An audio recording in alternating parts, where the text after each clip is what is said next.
We're with Jake Pascual, one of the draftees for Sunday. Jake, you told me kanina na nakapag-practice ka na with Rain or Shine and Hinebra. Kamusta naman yung experience mo being in a PBA team's practice? Oh, it's a great experience for me kasi mga PBA star na rin yung mga nakakalaro ko kanina, nakapractice. Parang after ng practice ko kanina, excited na ako magpa-draft sa linggo eh. Kita nga namin medyo may tama ka na agad, may PBA experience ka na agad dyan. Oo nga eh, yun ang paghahandaan ko lagi. Yung tsaka ready lang naman ako lagi. Mga ganito, wala lang to. Kasi part ng basketball life to eh. Jake, balikan natin yung San Beda days mo and even sa D-League playing for NLEX. Ang dami mo ng championship and ano yung pakiramdam na parang napupunta ka lagi sa team na dominant, na lagi nag-champion? Siyempre, I felt blessed dahil lahat ng nilalaroan ko from college to D-League champion. Siguro kasama na rin yung lucky charm doon na from college to amateur, may championship experience ako. 6'5 ka, Jake, and kadalasan mong nilalaro forward and center. Pero nakikitaan ka namin ng ability to pass, magandang passing skills. Saan to na-develop? May time ba sa buhay mo na point guard ang nilaro mo?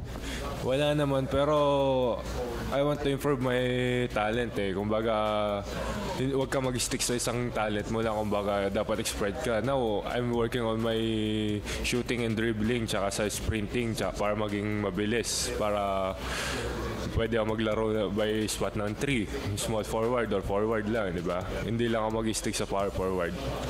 Isa ka sa mga naunang mag-file for the draft, lalo na from the Gilas Cadet. What made you decide na ito na yung taon ko, magpapadraft na talaga ako? First of all, I talked to my family and friends, then sa mga ibang coaches ko rin, past coaches ko, mga ganun, mga kaibigan ko na mga pwede magpayo sa akin about sa basketball kasi they've been there before. Pero at the end of the day, nag-usap ko sa family ko, tsaka tinignan ko yung list ng draftees. Although ito na magandang opportunity for me to go to the draft kasi konti lang daw yung big man. Kaya grab ko na itong opportunity na to para makapasok sa PBA. Jake, ang dami mo nang nalaro na international tournament tsaka yung latest na napanood namin sa'yo is yung FIBA 3-on-3 World Cup. Ano yung experience doon na tapos nakakampi mo pa dating rival mo, Calvin Abueva? Masaya naman experience yun na 3-on-3 tsaka I feel honored to be part of the national team again to represent the country. Kaya lang medyo short kami pero I'm happy to the other team from Philippines na nakuha nila yung championship. Meron kayong laro doon na medyo kagulo yun na. Dalawa na lang kayo naiwan ni Calvin. For a time, muntik pang mag-isa kang kalaban yung tatlo from a different country. Oo nga eh. Sabi nga ng iba, parang scripted eh. Parang pagdating ni Calvin, saktong mag-isa ko na lang natira. Pero hindi scripted yun. Talagang puso lang talaga nilaro namin doon.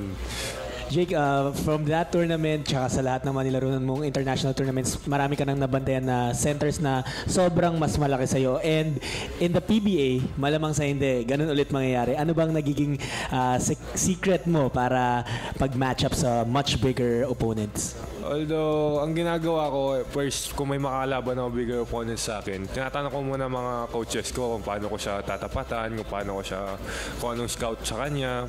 Then, I'll be ready anytime naman eh. Kumbaga, I accept the challenge every time. Jake Pascual, congratulations, tsaka good luck sa draft.